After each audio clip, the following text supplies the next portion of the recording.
Sri Sai Satcharitra, Chapter 3. In this chapter, we will discuss about Sai Baba's sanction and promise, assignment of work to devotees, Baba's stories as beacon light, his motherly love, Rohila's story, his sweet and nectar-like words.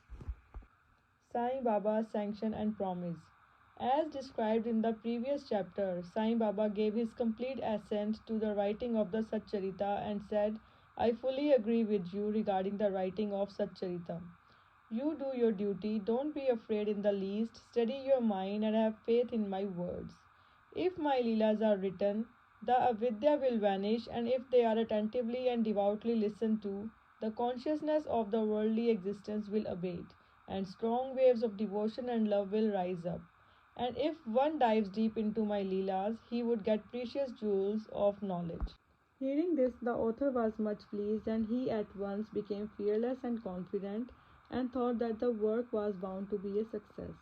Then turning to Shama, Sai Baba said, If a man utters my name with love, I shall fulfill all his wishes, increase his devotion, and if he sings earnestly my life and my deeds, him I shall beset in front and back and on all sides. Those devotees who are attached to me, heart and soul, will naturally feel happiness when they hear these stories. Believe me that if anybody sings my Leelas, I will give him infinite joy and everlasting contentment.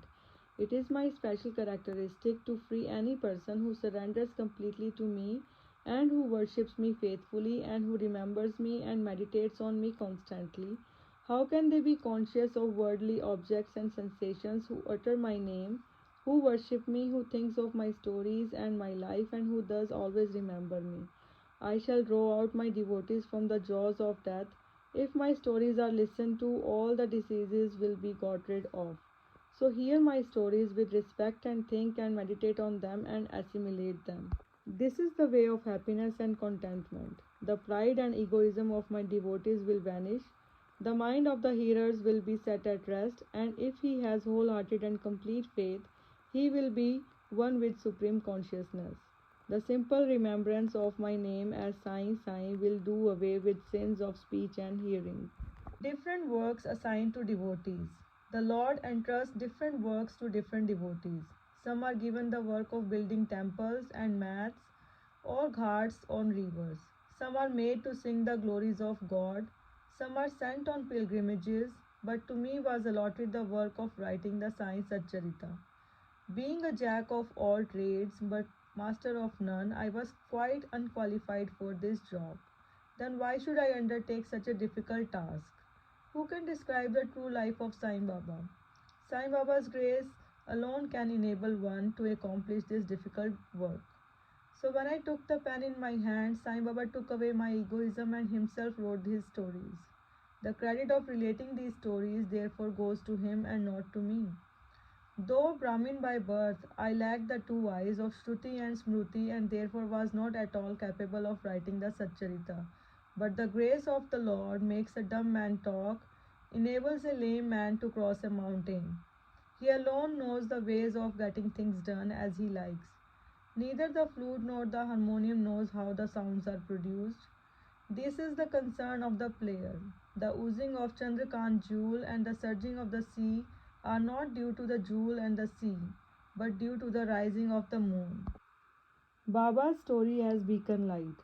Lighthouses are constructed at various places in the sea to enable the boatmen to avoid rocks and dangers and make them sail safely. Sai Baba's stories serve a similar purpose in the ocean of worldly existence. They surpass nectar in sweetness and make our worldly path smooth and easy to traverse.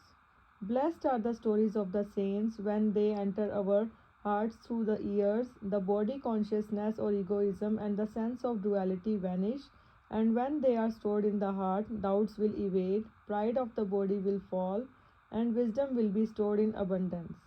The description of Baba's pure fame and the hearing of the same with love will destroy the sins of the devotee, and therefore this is the simple sadhana for attaining salvation. The sadhana for Krita age was Sam Dham, tranquility of mind and body, for Treta age sacrifice, for Dwapar worship, and for Kali, present age, it is the singing of the name and the glory of the Lord. This last sadhana is open to all the people of the four Varnas, Brahmins, etc. The other sadhanas, Yog Tyag, sacrifice, Dhyan, meditation, and Dhyan Dharana, concentration, are very difficult to practice. But singing and hearing the stories and the glory of the Lord is very easy. We have only to turn our attention towards them.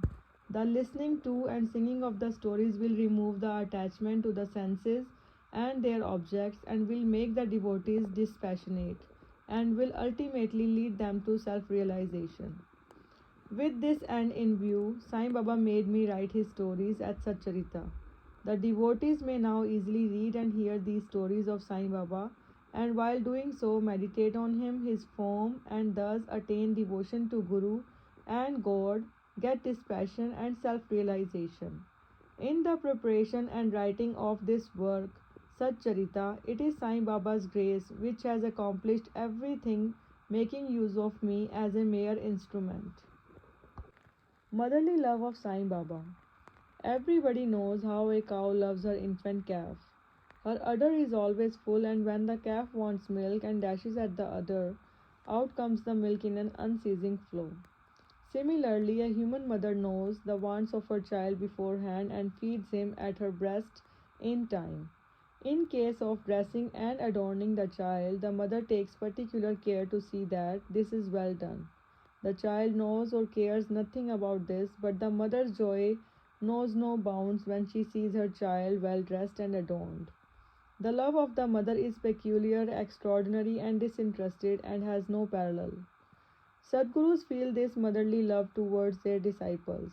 Sai Baba had the same love towards me, and I give an instance of it below. In 1916, I retired from government service. The pension that was settled in my case was not sufficient to maintain my family decently. On Guru Purnima, 15th of Ashad, day of that year, I went to Shirdi with other devotees. There, Mr. Anna Chinchanikar, of his own accord, prayed to Baba for me as follows. Please look kindly at him. The pension he gets is quite insufficient. His family is growing. Give him some other appointment, remove his anxiety, and make him happy. Baba replied, he will get some other job, but now he should serve me and be happy. His plates will be ever full and never empty. He should turn all his attention towards me and avoid the company of atheists, irreligious, and wicked people. He should be modest and humble towards all and worship me with heart and soul. If he does this, he will get eternal happiness. The question, who is this he, whose worship is advocated, is already answered in a note on Who is Sai Baba in the prologue at the beginning of this work. Rohila's story. The story of the Rohila illustrates Sai Baba's all-embracing love. One Rohila, tall and well-built, strong as a bull, came to Shirdi wearing a long kafni and was enamored of the Sai who stayed there. Day and night he used to recite in a loud and harsh tone the kalma from Holy Quran and shout Allahu Akbar, God is great. Most people of Shirdi were working in their fields during the day, and when they returned to their homes at night, they were welcomed with Rohila's harsh cries and shouts. They could get no sleep and felt much trouble and inconvenience. They suffered this nuisance for some days in silence, and when they could stand it no longer, they approached Baba and requested him to check the Rohila and stop the nuisance. Baba did not attend to their complaint. On the contrary, Baba took the villagers to task and asked them to mind their own business. He said to them that the Rohila had got a very bad wife, who tried to trouble the Rohila and himself. But hearing the Rohila's prayers, she dared not enter and they were at peace. In fact, the Rohila had no wife, and by his wife Baba meant Dur Buddhi, evil thoughts. As Baba liked prayers and cries to God better than anything else, he took the side of the Rohila and asked the villagers to wait and bear with the nuisance, which would abate in due course. Baba's sweet and nectar-like words. One day at noon after Aarti, devotees were returning to their lodgings when Baba gave the following beautiful advice. Be wherever you like, do whatever you choose. Remember this well that all what you do is known to me. I am the inner ruler of all and seated in your hearts. I envelop all the creatures, the movable and immovable world. I am the controller, the wire puller of the show of this universe. I am the mother, origin of all beings, the harmony of three gunas, the propeller of all senses, the creator, preserver, and destroyer. Nothing will harm him who turns his attention towards me, but Maya will lash or whip him who forgets me. All the insects, ants, the visible, moves, and immovable world is my body or form. Hearing these beautiful and precious words, I at once decided in my mind to serve no man henceforth but my Guru only. But the reply of Baba to Anna Chinchanikar's query that I would get some job began to revolve in my mind, and I began to think whether it would come to happen. As future events showed, Baba's words came true, and I got a government job, but that was of short duration. Then I became free and devoted myself solely to the service of my Guru Sai Baba. Before concluding this chapter, I request the readers to leave out the various hindrances, viz., indolence, sleep, wandering of mind, and attachments to senses, etc., and turn their whole and undivided attention to these stories of Sai Baba. Let their love be natural, let them know the secret of devotion, let them not exhaust themselves by other sadhanas, let them stick to this simple remedy, listening to Sai Baba's stories. This will destroy their ignorance and will secure for them salvation. A miser may stay at various places, but he constantly thinks of his buried treasure. So let Sai Baba be enthroned in the hearts of all. In the next chapter, I shall speak of Sai Baba's advent in Shirdi. Bow to Shri Sai. Peace be to all.